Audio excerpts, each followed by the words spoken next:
Hello दोस्तों, स्वागत है हमारे YouTube channel Vicky wish study में। यहाँ पे दोस्तों हम लोग आरपीएफ कांस्टेबल का प्रैक्टिस सेट देखने वाले हैं। यहाँ से दोस्तों आपको एग्ज़ाम में क्वेश्चन आने की संभावना रहेगी। तो दोस्तों शुरुआत करते हैं अपने पहले प्रैक्टिस सेट से और सवाल नंबर फर्स्ट से, जो कि है भारतीय लघु उद्योग विकास बैंक सिडबी डैश द्वारा विनियमित होता है। तो भारतीय लघु उद्योग विकास बैंक जो सिडबी है, इसका संचालन कौन करता है? तो ये बैंक का जो संचालन करता है दोस्तों, ये भारतीय रिजर्व बैंक करता है। नाबार्ड दोस्तों, नाबार्ड बैंक है दोस्तों। इनका भी जो संचालन है ये भारतीय रिजर्व बैंक द्वारा किया जाता है। अगला नंबर क्वेश्चन है, पूर्ण प्रतियोगिता की आवश्यक शर्तों में से एक क्या है?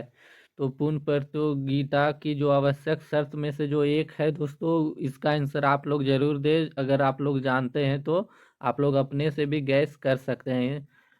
इसका जो सही आंसर होगा दोस्तों, वो 4 नंबर होगा। किस एक समय में किसी किसी एक समय में एक जैसे सामान के लिए एक समान मूल्य निर्धारित करता है पूर्ण प्रतियोगिता। इसका मतलब होता है इसी को दोस्तों हम लोग ओपन मार्केट कहते हैं। ओपन मार्केट यानी दोस्तों यहाँ पे आप अगर सामान बेचिएगा तो कंपटीशन रहेगा, और यहाँ पे जो कंपनी होता है उनको बहुत कम ही मुनाफा मिलता है, क्योंकि उन्हें हर एक सामान को कम मतलब ज़्यादा कंपटीशन में बेचना होता है। अगला नंबर सवाल है, कौन सी एजेंसी म्यूचुअल फंड के लिए एक विनियामक की भांति कार्य करती है? तो विनियामक की भांति जो कार्य करती है म्यूचुअल फंड के लिए, वो कौन सी काम करती है? इसका आंसर आप लोग जरूर दें। इसका जो करेक्ट आंसर होगा वो सेबी करती है। सेबी का जो स्थापना हुआ था दोस्तों, ये 1992 में हुआ था। 1992 ईस्वी में सेबी का स्थापना हुआ था। अगला नंबर है, इंपीरियल बैंक ऑफ इंडिया की स्थापना किस वर्ष की गई? तो इंपीरियल बैंक ऑफ इंडिया की जो स्थापना है दोस्तों, ये किस वर्ष की गई? इसका आप लोग आंसर दे। इसका जो करेक्ट आंसर होगा वो 1921 में इंपीरियल बैंक ऑफ इंडिया की स्थापना की गई। यही बैंक दोस्तों आगे जाके इस स्टेट बैंक ऑफ इंडिया का रूप लेता है। स्टेट बैंक ऑफ इंडिया में बदल जाता है, इनका नाम चेंज हो जाता है 1955 ईस्वी में। अगला नंबर सवाल है, निम्नलिखित में से कौन सा व्यवस्थापिका का कार्य नहीं है? इसका आंसर आप लोग दे दोस्तों। कौन सा व्यवस्थापिका का कार्य नहीं है? इसका जो करेक्ट आंसर होगा वो बजट बनाना। बजट बनाना व्यवस्थापिका का कार्य नहीं है। अगला नंबर है, सामाजिक समझौता सिद्धांत के प्रणेता कौन है? इसका आंसर दे दोस्तों। सामाजिक समझौता सिद्धांत के प्रणेता कौन है? इसका जो करेक्ट आंसर होगा, ये दोस्तों ये सभी विकल्प सही है। यानी दोस्तों सामाजिक समझौता सिद्धांत के जो प्रणेता है दोस्तों, ये हॉब्स, लॉक और रूसो, ये दोस्तों तीनों ये सिद्धांत को दोस्तों प्रतिपादित किए हैं दोस्तों। सामाजिक समझौता सिद्धांत, अब ये क्या है दोस्तों? तो इनका जो विचार है दोस्तों, इनका जो कहना है वो नैतिक व राजनीतिक नैतिक व राजनीतिक कार्यों से एक अच्छे समाज का निर्माण करना, इनका दोस्तों मुख्य ये सिद्धांत है। ये तीनों का एक अच्छे समाज का निर्माण करना नैतिक व राजनीतिक दृष्टिकोण के द्वारा। अगला नंबर है, किस संवैधानिक संशोधन द्वारा दिल्ली में विधानसभा की स्थापना की गई?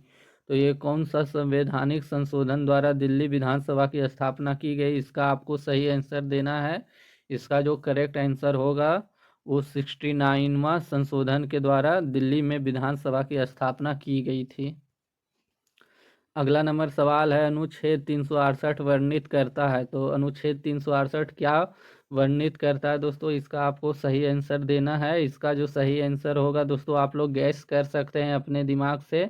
इनका जो करेक्ट आंसर होगा वो 4 नंबर होगा, संविधान संशोधन की संसद शक्ति।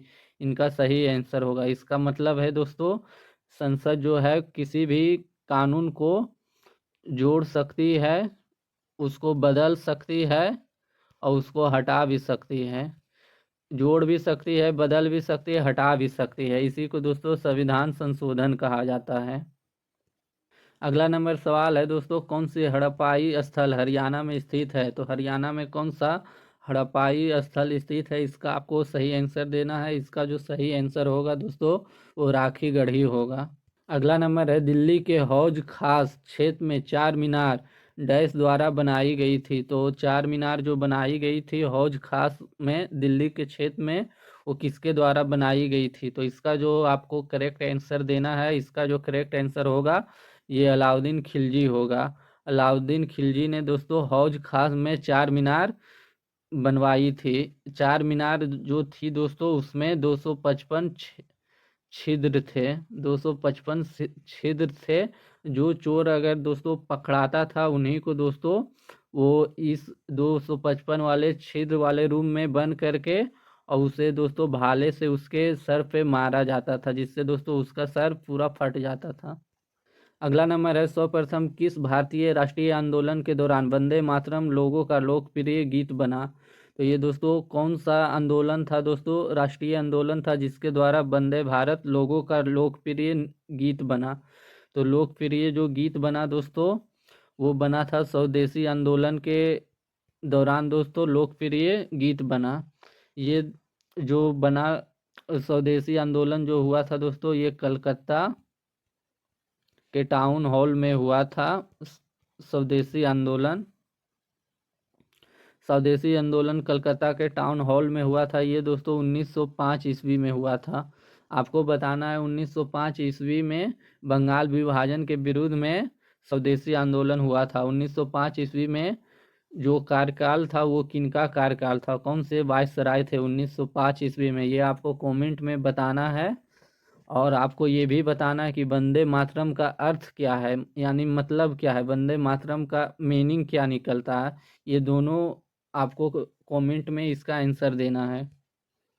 अगला नंबर है, निम्नलिखित में से कौन सा एक स्थान दिल्ली सल्तनत की अल्पकालीन राजधानी थी? तो इसका आपको सही आंसर देना है। दिल्ली सल्तनत की अल्पकालीन राजधानी कौन सी थी? इसका जो करेक्ट आंसर होगा ये देवगिरी होगा। देवगिरी को ही दोस्तों दौलताबाद भी कहा जाता है, दौलताबाद। और ये जो दोस्तों स्थानांतरित किए थे ये मोहम्मद बिन तुगलक किए थे। मोहम्मद बिन तुगलक इन्होंने दोस्तों अपनी राजधानी मंगोलों के डर के कारण दोस्तों ये जो अपनी राजधानी थी ये देवगिरी किए थे। अगला नंबर है, अढ़ाई दिन का झोपड़ा किस राज्य में है? तो अढ़ाई दिन का झोपड़ा किस राज्य में है, इसका आप लोग सही आंसर दे। इसका जो करेक्ट आंसर होगा ये राजस्थान में है। यहाँ राजस्थान में दोस्तों यहाँ पे और जैन हिंदू और जैन का जो दोस्तों यहाँ पे मूर्ति था उन्हीं को दोस्तों मंदिर था और उन्हीं को तोड़ के यहाँ पे अढ़ाई दिन का झोपड़ा जो बनाया था दोस्तों ये अलाउद्दीन खिलजी ने बनाया था। अगला नंबर सवाल है, योसंग त्यौहार किस राज्य में मनाया जाता है? तो योसंग त्यौहार किस राज्य में मनाया जाता है, इसका आप लोग सही आंसर दे। इसका जो करेक्ट आंसर होगा ये मणिपुर होगा। अगला नंबर है, भारत के संविधान की प्रस्तावना के अनुसार भारत एक क्या है? तो भारत के संविधान के प्रस्तावना के अनुसार भारत एक क्या है दोस्तों? तो भारत एक गणतंत्र है। अगला नंबर है, जलपाईगुड़ी डैश नदी के किनारे पर स्थित है। तो जलपाईगुड़ी किस नदी के किनारे पर स्थित है, इसका आप लोग सही आंसर दे। इसका जो सही आंसर होगा दोस्तों ये तीस्ता नदी होगा। तीस्ता नदी के किनारे जलपाईगुड़ी स्थित है। जलपाईगुड़ी कहाँ है दोस्तों? तो ये पश्चिम बंगाल में है, पश्चिम बंगाल में है। अगला नंबर सवाल है, कौन सा भौतिक लक्षण सिंधु तथा गंगा नदियों की घाटियों के बीच जल विभाजक की भांति कार्य करता है? तो ये कौन सा है दोस्तों भौतिक लक्षण है जो सिंधु और गंगा नदी के घाटियों के बीच जल विभाजक की भांति कार्य करता है? इसका जो करेक्ट आंसर होगा दोस्तों वो आप लोग जरूर गैस करें, सोचे। इनका जो करेक्ट आंसर होगा वो अरावली रिज होगा। अगला नंबर है, भारत का एकमात्र सक्रिय ज्वालामुखी बैरन आइलैंड कहाँ स्थित है? तो बैरन आइलैंड कहाँ स्थित है, एक सक्रिय ज्वालामुखी है। इसका आप लोग सही आंसर दे। इसका जो सही आंसर होगा वो अंडमान द्वीप समूह होगा। अगला नंबर है, गुप्त वंश के शासक कुमार गुप्त ने निम्नलिखित में से किस विश्वविद्यालय की स्थापना की थी? तो कुमार गुप्त ने किस विश्वविद्यालय की स्थापना की थी? तो ये नालंदा विश्वविद्यालय की स्थापना की थी। आपको बताना है गुप्त वंश का संस्थापक कौन था। गुप्त वंश का संस्थापक कौन था, ये आपको कमेंट में बताना है। अगला नंबर है, भारत का कौन सा क्षेत्र अपनी वर्षा का अधिकांश भाग उत्तर पूर्वी मानसून से प्राप्त करता है?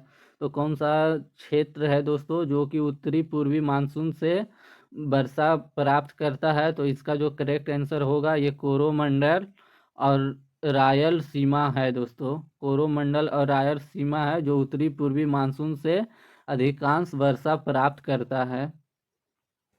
अगला नंबर है, जब एक गतिशील पिंड गति दुगनी हो जाती है तो उसकी गतिज ऊर्जा में क्या परिवर्तन होता है? तो जब एक गतिशील की गति दुगनी हो जाती है दोस्तों तो उसके जो गतिज ऊर्जा में जो परिवर्तन होता है वो चौगुनी हो जाती है। गतिज ऊर्जा का जो फार्मूला होता है दोस्तों, फार्मूला होता है वो m1/2 mv² होता है। अगला नंबर है, निम्नलिखित में से कौन विशिष्ट ऊष्मा का धारिता सबसे अधिक है? तो कौन सा है दोस्तों जिसका विशिष्ट ऊष्मा का धारिता सबसे अधिक है? इसका आपको सही आंसर देना है। इसका जो करेक्ट आंसर होगा ये जल होगा।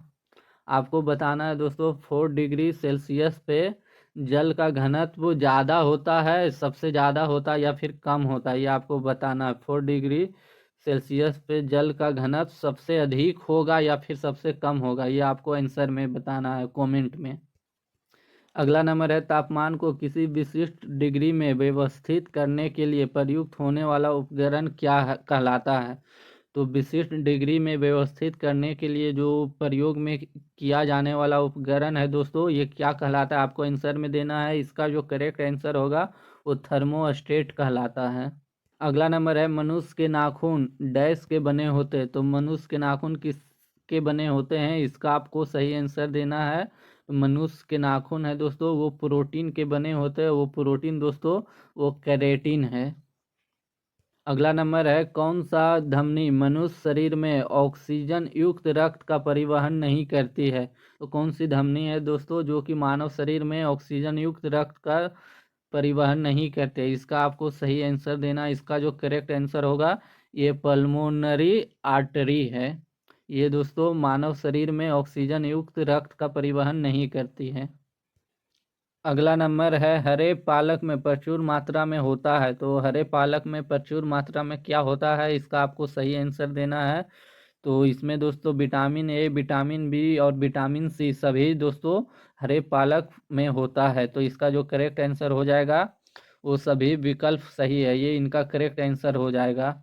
विटामिन ए का जो सबसे ज़्यादा सर्वोत्तम स्रोत है दोस्तों, जो सबसे ज़्यादा पाया जाता है वो पके आम में पाया जाता है। पके आम में सबसे ज़्यादा विटामिन ए पाया जाता है। विटामिन सी जो सबसे ज़्यादा पाया जाता है दोस्तों वो पाया जाता है सेब में। आपको हमें बताना है सबसे ज़्यादा विटामिन बी के लिए जो सर्वोत्तम स्रोत है वो किस में पाया जाता है, आपको ये कमेंट में बताना है। अगला नंबर है, कौन से हाइड्रोकार्बन एलपीजी के मुख्य घटक हैं? तो कौन सा हाइड्रोकार्बन है दोस्तों जो कि एलपीजी के मुख्य घटक हैं? इसका आपको सही आंसर देना है। इसका जो सही आंसर होगा दोस्तों वो प्रोपेन और ब्यूटेन होगा। प्रोपेन और ब्यूटेन जो एलपीजी के मुख्य घटक हैं। अगला नंबर है, निम्नलिखित में से कौन गेलेना के नाम से भी जाना जाता है? तो गेलेना के नाम से किसे जाना जाता है? तो ये दोस्तों गेलेना जो है दोस्तों ये लेड का अयस्क है। लेड का अयस्क दोस्तों गेलेना है। और जो गेलेना जो मिलता है दोस्तों हम लोग को, वो जो मिलता है वो लेड सल्फाइड होता है। अगला नंबर सवाल है, निम्नलिखित में से कौन सी एक मैंग्रोव वनस्पति है? तो कौन सी एक मैंग्रोव वनस्पति है? इसका आंसर आप लोग दे। इसका जो करेक्ट आंसर होगा ये राइजोफेरा है। अगला नंबर है, वायु गुणवत्ता क्या है? तो वायु गुणवत्ता हम लोग किसे कहते हैं दोस्तों? इसका आप लोग सही आंसर दे। इसमें 4 ऑप्शन है लेकिन यहाँ पे 2 ये ऑप्शन दिख रहा है। इसका जो करेक्ट आंसर यहीं पे दिख रहा है, वायु की गुणवत्ता दर्शाने वाला एक पैमाना है जो कि वायु गुणवत्ता के नाम से जाना जाता है। अगला नंबर है निम्नलिखित में से किस पारिस्थितिक तंत्र में बेंथिक क्षेत्र पाया जाता है। तो बेंथिक क्षेत्र जो पाया जाता है वो किस पारिस्थितिक तंत्र में पाया जाता है, इसका आप लोग सही आंसर दे। इसका जो करेक्ट आंसर होगा वो जल पारिस्थितिक तंत्र में बेंथिक क्षेत्र पाया जाता है। अगला नंबर है भारतीय संघ में संविधान की कार्यकारी का प्रमुख किसे कहा जाता है। तो भारतीय संविधान में कार्यकारी का जो प्रमुख होता है वो कौन होता है, इसका आपको सही आंसर देना है। इसका जो करेक्ट आंसर होगा ये राष्ट्रपति होगा। अगला नंबर है बिहार विधानसभा ने अनुसूचित जाति, अनुसूचित जनजाति, अत्यंत पिछड़ा वर्ग और अन्य पिछड़ा वर्ग के लिए आरक्षण कोटा वर्तमान 50% से बढ़ाकर कितना परसेंट करने के लिए एक विधेयक पारित किया। तो ये दोस्तों जो पारित किया है वो 50% से बढ़ाकर 65% करने के लिए पारित किया है ये विधेयक को।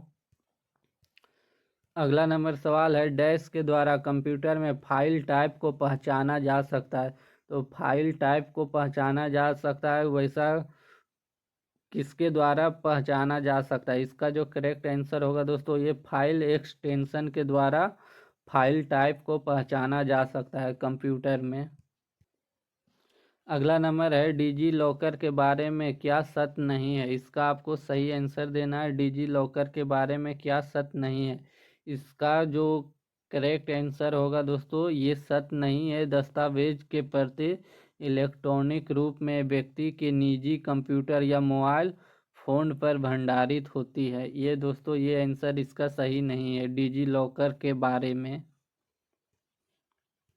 अगला नंबर है भारतीय संविधान के अनुसार भारत का एक नियंत्रक महालेखा परीक्षक होगा जिसकी नियुक्ति कौन किसके द्वारा की जाती है। तो नियंत्रक महालेखा परीक्षक दोस्तों इसे सीएजी कहा जाता है। सीएजी इसकी जो नियुक्ति करती है दोस्तों ये कौन करता है, इनका आपको करेक्ट आंसर देना है। इसका जो करेक्ट आंसर होगा वो भारत के राष्ट्रपति के द्वारा सीएजी का नियुक्ति किया जाता है। ये दोस्तों 148 आर्टिकल में दोस्तों सीएजी का हम लोग के संविधान में इनका चर्चा किया गया है। इनका पद जो है दोस्तों ये 148 अनुच्छेद में रखा गया है। आपको हमें बताना है इसका जो कार्यकाल होता है वो कितने वर्ष का होता है। अगला नंबर सवाल है निम्न में से किस स्वतंत्रता सेनानी का मूल नाम मणिकर्णिका था। तो मणिकर्णिका किनका नाम था दोस्तों, इनका जो करेक्ट आंसर होगा ये रानी लक्ष्मीबाई का नाम मणिकर्णिका था। अगला नंबर है कौन सा देश यूरोप में पारंपरिक सशक्त बलों की संधि से बाहर हो गया था। तो यूरोप में दोस्तों पारंपरिक सशक्त बलों की शक्ति से जो बाहर हुआ था वो देश था वो रूस था। अगला नंबर है मध्य प्रदेश में खजुराहो मंदिर वास्तुकला की कौन सी शैली का एक उदाहरण है। तो खजुराहो मंदिर है दोस्तों ये कौन सी शैली में बनाया गया है, इनका आपको सही आंसर देना है। इनका जो करेक्ट आंसर होगा दोस्तों वो नागर शैली में दोस्तों खजुराहो मंदिर बनाया गया है। द्रविड़ शैली दोस्तों दक्षिण भारत में है, नागर शैली दोस्तों उत्तर भारत की ये वास्तुकला है और बेसर शैली दोस्तों ये दक्कन की वास्तुकला शैली है। अगला नंबर है निम्नलिखित में से कौन सा पुस्तक डॉक्टर अब्दुल कलाम के द्वारा लिखी गई है। तो डॉक्टर अब्दुल कलाम के द्वारा कौन सी पुस्तक लिखी गई है, इनका आपको करेक्ट आंसर देना है। इनका जो करेक्ट आंसर होगा दोस्तों ये द लाइफ ट्री है जो कि डॉक्टर अब्दुल कलाम के द्वारा लिखी गई है। अगला नंबर है जब एक कोशिका अर्धसूत्री विभाजन मायोसिस द्वारा विभाजित होती है तो वह डैश नई कोशिका का निर्माण करती है। तो ये दोस्तों इनका आपको करेक्ट आंसर देना है। इनका जो करेक्ट आंसर होगा दोस्तों ये 4 होगा। ये जो अर्धसूत्री विभाजन है दोस्तों ये एक प्रक्रिया है, इसके द्वारा दोस्तों कोई भी कोशिका है दोस्तों वो 4 भाग में विभक्त हो जाती है, बट जाती है, ये प्रक्रिया के द्वारा, असूत्री विभाजन प्रक्रिया के द्वारा कोई भी सेल 4 भाग में बट जाती है। अगला नंबर है भारत सरकार का जेम पोर्टल से संबंधित है। ये दोस्तों GEM जेम से संबंधित है, तो ये क्या है दोस्तों, इसका आपको सही आंसर देना है। तो इसका जो करेक्ट आंसर होगा ये सार्वजनिक खरीद होगा। इनका मतलब है दोस्तों सार्वजनिक खरीद होगा, यानी सभी लोग खरीद कर सकते हैं। तो ये दोस्तों भारत सरकार का कोई भी प्रोडक्ट दोस्तों जो कि सेवा के क्षेत्र से हो या तो दोस्तों फर्स्ट सेक्टर से हो, आप कोई भी सेक्टर के वस्तु को दोस्तों, सरकार के वस्तु को आप जेम से खरीद सकते हैं दोस्तों। ये एक पोर्टल है दोस्तों जो कि सार्वजनिक खरीद है जो कि सभी लोग खरीद सकते हैं। अगला नंबर है नवंबर 2023 में अंतर्राष्ट्रीय मुद्रा कोष IMF के कार्यकारी बोर्ड ने कितने % कोटा वृद्धि को मंजूरी दी थी। तो IMF दोस्तों अंतर्राष्ट्रीय मुद्रा कोष ने कितने % कार्यकारी बोर्ड की वृद्धि मंजूरी दी थी। तो ये जो दी थी दोस्तों ये 40% दी थी। अगला नंबर सवाल है भारत और बांग्लादेश के बीच किस नदी के जल बंटवारे को लेकर विवाद है। तो जो बांग्लादेश और भारत के बीच जो विवाद है दोस्तों वो तीस्ता नदी के जल को लेकर विवाद है। अगला नंबर है रियो शिखर सम्मेलन का संबंध है। तो रियो शिखर सम्मेलन का किससे संबंध है, इसका आपको सही आंसर देना है। इसका जो करेक्ट आंसर होगा वो जैव विविधता पर सम्मेलन से संबंधित है, रियो शिखर सम्मेलन। अगला नंबर है नदियों पर जल प्रदूषण के स्तर को किसके द्वारा मापा जाता है। तो नदियों में जल प्रदूषण के स्तर को जो मापा जाता है इसका आपको करेक्ट आंसर देना है। इसका जो सही आंसर होगा ये ऑक्सीजन की विघटित मात्रा के द्वारा नदियों में जल प्रदूषण के स्तर को मापा जाता है। अगला नंबर है निम्नलिखित भारतीय राज्यों में से कौन सा थार रेगिस्तान का हिस्सा नहीं है। तो थार रेगिस्तान का हिस्सा कौन सा नहीं है, कौन सा राज्य नहीं है, इसका आपको करेक्ट आंसर देना है। इसका जो सही आंसर होगा दोस्तों ये हिमाचल प्रदेश होगा, ये थार रेगिस्तान का हिस्सा नहीं है।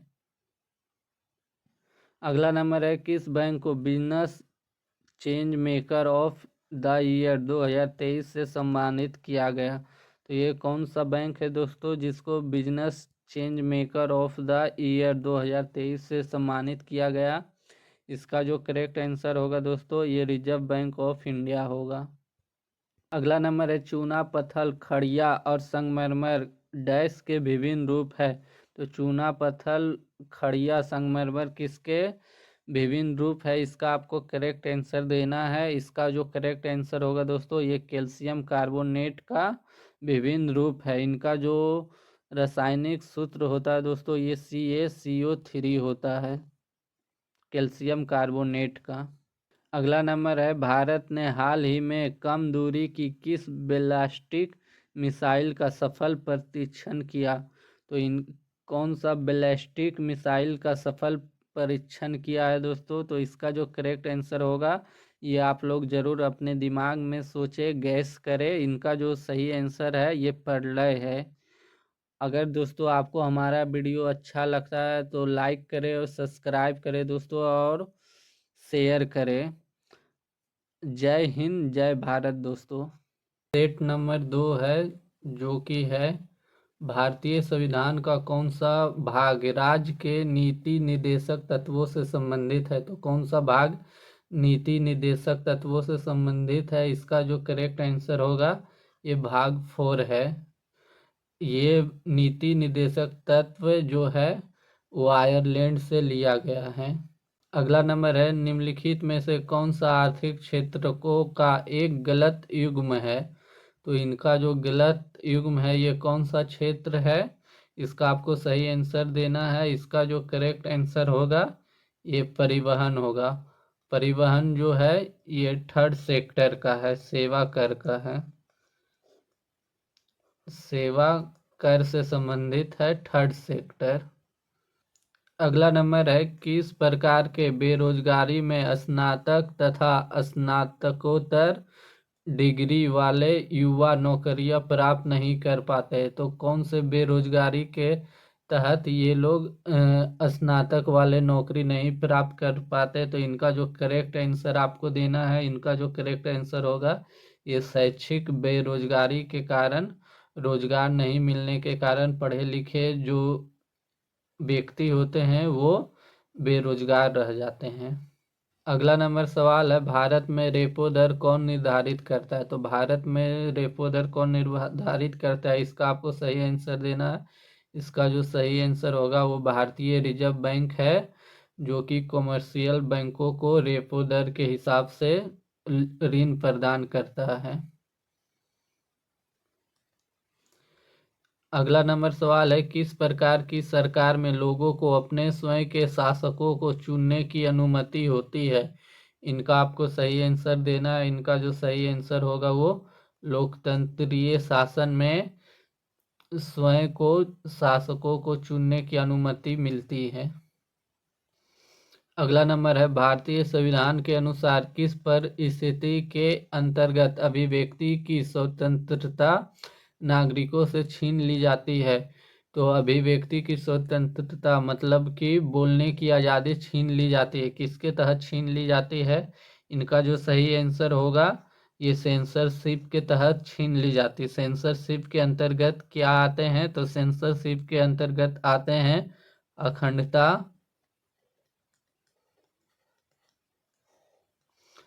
अखंडता, आंतरिक सुरक्षा, आंतरिक सुरक्षा, यानी अगर देश पे जब खतरा हो या फिर देश के एकता या अखंडता पे जब खतरा हो तो सेंसरशिप लगा दिया जाता है, व्यक्ति की बोलने की आज़ादी छीन ली जाती है।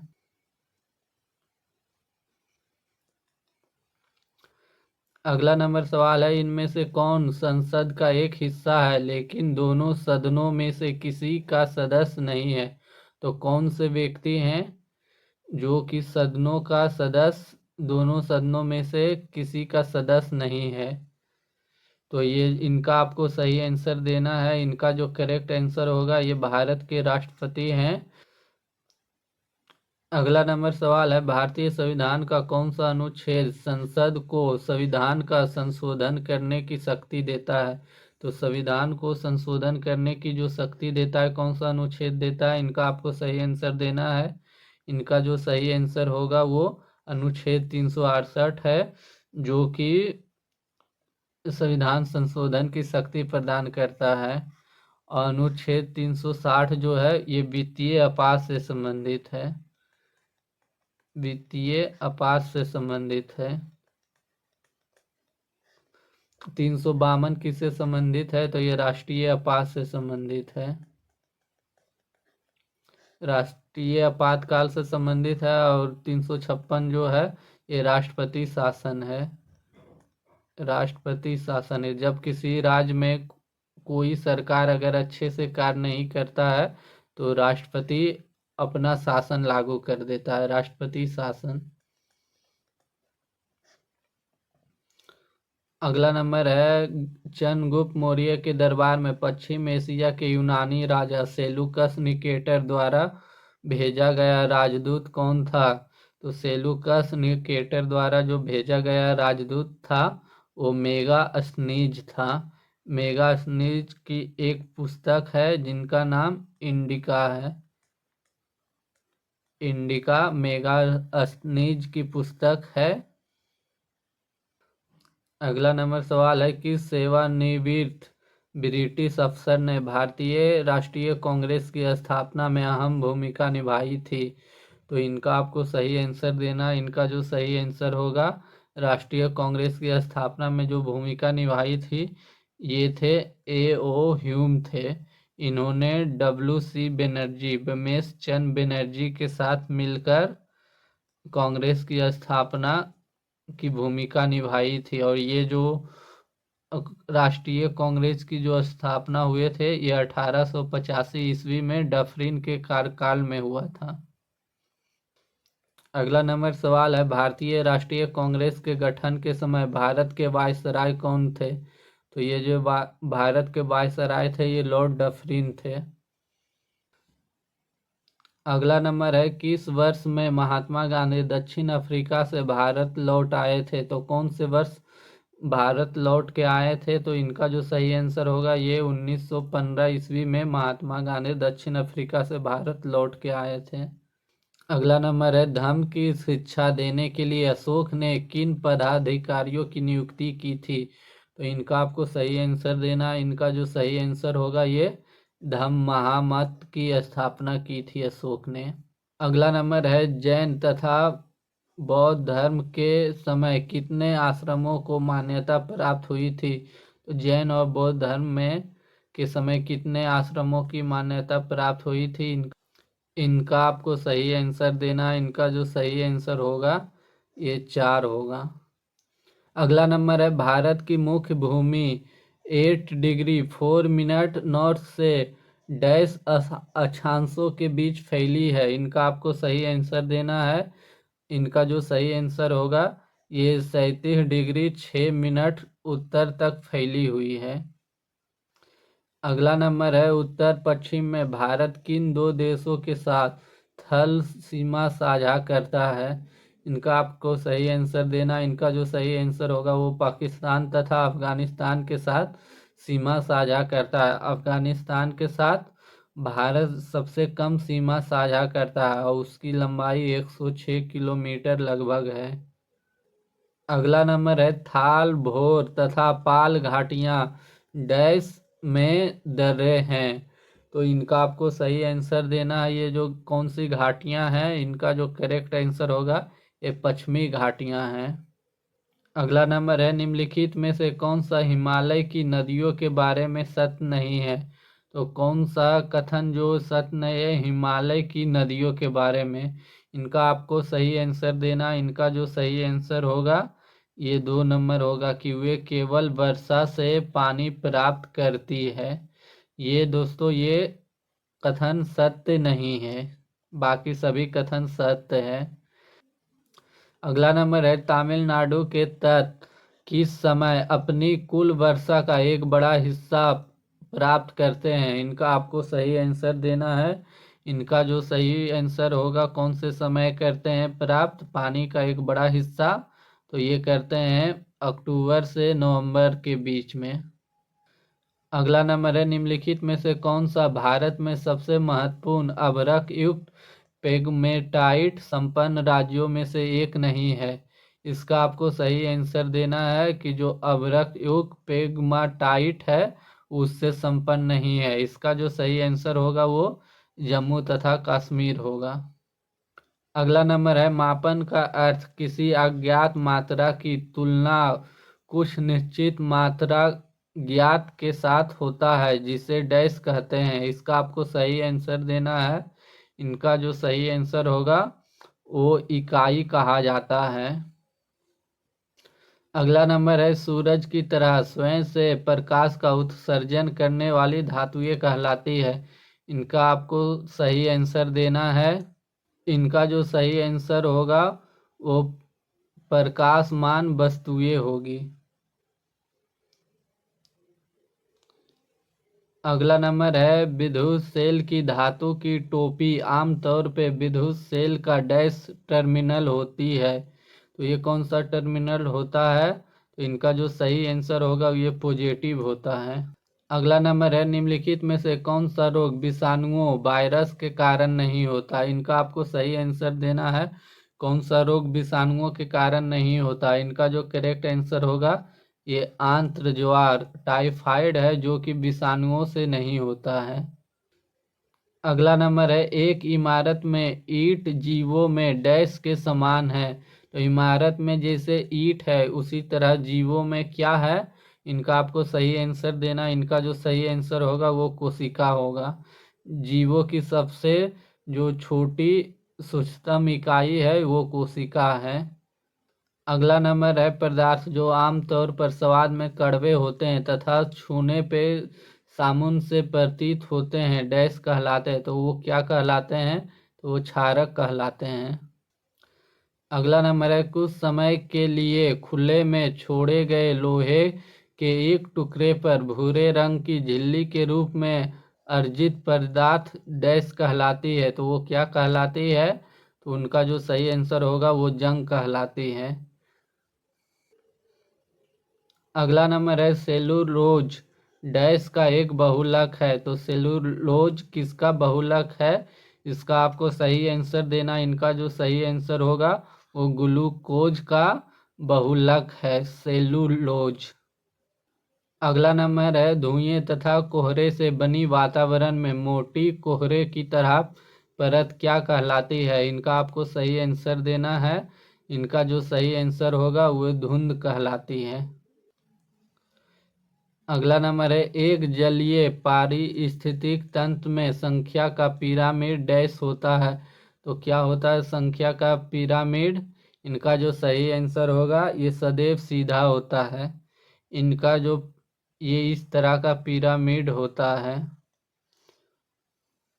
अगला नंबर है, WHO 2023 ग्लोबल टीबी रिपोर्ट के अनुसार 2022 में दुनिया में तपेदिक टीबी के सबसे अधिक मामले किस देश में थे?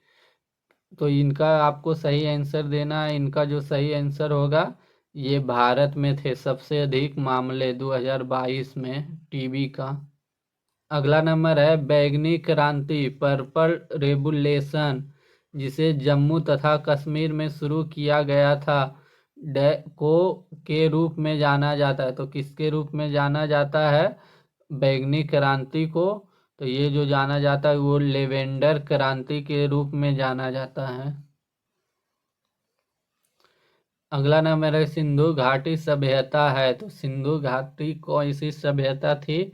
इनका आपको सही आंसर देना है। इनका जो सही आंसर होगा वो कांस्य युगीन सभ्यता थी। अगला नंबर है, कौन सी संस्था प्रोडक्शन गैप रिपोर्ट जारी करती है? तो कौन सी संस्था प्रोडक्शन गैप रिपोर्ट जारी करती है? इनका आपको सही आंसर देना। इनका जो सही आंसर होगा ये UNEP है जो कि प्रोडक्शन गैप रिपोर्ट जारी करती है। अगला नंबर है, भारतीय संविधान के अनुसार उच्चतम न्यायालय के न्यायाधीश की सेवानिवृत्ति की आयु है। तो रिटायर्ड की आयु कितनी होती है? भारतीय संविधान के अनुसार उच्चतम न्यायालय में के न्यायाधीश को, तो इनकी जो आयु होती है ये 65 वर्ष होती है। अगला नंबर है, पदार्थ में डैश की स्वतंत्र उपस्थिति के कारण पदार्थ विद्युत का सुचालक बनाता है।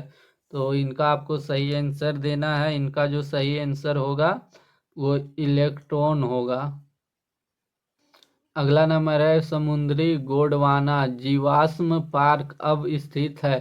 तो समुद्री गोंडवाना जीवाश्म पार्क कहाँ स्थित है? तो ये छत्तीसगढ़ में स्थित है। अगला नंबर है, PF RDA राष्ट्रीय पेंशन योजना NPS खाता धारकों को कितने % पेंशन फंड तक निकासी की अनुमति देगा? तो ये कितने % देगा? इनका आपको सही आंसर देना है। इनका जो सही आंसर होगा ये 60% होगा। अगला नंबर है, डैश प्रभाव के कारण प्रकाश दो माध्यमों के मध्य तल पर मुड़ जाती है। तो इनका आपको सही आंसर देना है। इनका जो सही आंसर होगा ये कौन से प्रभाव के कारण प्रकाश माध्यमों में मध्य तल के सीमा पर मुड़ जाती है? इनका जो सही आंसर होगा ये अपवर्तन के कारण मुड़ जाती है। अगला नंबर है, स्वतंत्रता सेनानी भगत सिंह राजगुरु और सुखदेव डैश की हत्या के लिए फांसी दी गई थी। किसकी हत्या के लिए फांसी दी गई थी? इनका आपको सही आंसर देना है। इनका जो सही आंसर होगा ये JP सांडस के हत्या के कारण इन्हें जेल फांसी दी गई थी। अगला नंबर है, भूकंप वैज्ञानिक किस आधार पर बड़े भूकंप होने की संभावना की भविष्यवाणी नहीं करता? तो किस आधार पे भविष्यवाणी नहीं करता है भूकंप की? आपको इनका सही आंसर देना है। इनका जो सही आंसर होगा वो ग्रहों की स्थिति देखकर भूकंप विज्ञानी कभी भी संभावना नहीं करते कि भूकंप आएगा। अगला नंबर है, निम्नलिखित में से किसने भारत के वित्त मंत्री के रूप में कार्य किया है? तो कौन से व्यक्ति है जिन्होंने भारत के वित्त मंत्री के रूप में कार्य किया है? इनका जो सही आंसर होगा ये प्रणब मुखर्जी होगा। अगला नंबर है, भोजन के संबंध में गलत कथन की पहचान करें। भोजन के संबंध में आपको गलत कथन की पहचान करना है। इनका जो सही आंसर होगा, इनका जो गलत आंसर है वो है, भोजन जो है यह एक अकार्बनिक पदार्थ है। ये गलत है। भोजन जो है ये कार्बनिक पदार्थ है। तो ये आंसर हम लोग का सही हो जाएगा। यहाँ पे पूछा गया गलत कथन की पहचान करें। अगला नंबर है, भारत का राष्ट्रीय गीत वंदे मातरम किस भाषा में लिखा गया है? तो वंदे मातरम किस भाषा में लिखा गया? तो ये संस्कृत भाषा में लिखा गया है। अगला नंबर है, शव को संदर्भित करता है। तो शव को संदर्भित करता है, इनका आपको सही आंसर देना है। इनका जो सही आंसर होगा ये 2 नंबर होगा। शरीर रचना विज्ञान के लिए एक मृत मानव शरीर है जो कि शव कहलाता है। अगला नंबर है, द ग्रेट इंडियन नोवेल पुस्तक प्रसिद्ध राजनीतिक डैश द्वारा लिखी गई। तो किसके द्वारा लिखी गई है द ग्रेट इंडियन नोवेल पुस्तक? इनका जो सही आंसर आपको बताना है। इनका जो सही आंसर होगा ये शशि थरूर की पुस्तक है द ग्रेट इंडियन। अगला नंबर है, वैश्विक मत्स्य पालन सम्मेलन भारत 2023 भारत के निम्नलिखित किस शहर में आयोजित किया गया? इनका आपको सही आंसर देना है। इनका जो सही आंसर होगा ये अहमदाबाद होगा। अगला नंबर है, इसरो का वाणिज्य एवं विपणन शाखा है। तो इसरो का वाणिज्य एवं विपणन शाखा कौन सा है? इसका आपको सही आंसर देना है। इनका जो सही आंसर होगा ये एंट्रिक्स निगम लिमिटेड होगा। अगला नंबर है, प्रति इकाई क्षेत्र में व्यक्तियों की संख्या डैश का माप देती है।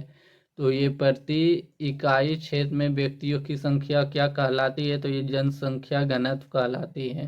अगला नंबर है, भारतीय कृषि अनुसंधान संस्थान ने पराली जलाने से निपटने के लिए किस धान की किस्म विकसित की थी? तो कौन सी धान की किस्म विकसित की थी? इनका आपको सही आंसर देना है। इनका जो सही आंसर होगा वो पूसा 290 ये धान को विकसित किए थे पराली जलाने से निपटने के लिए।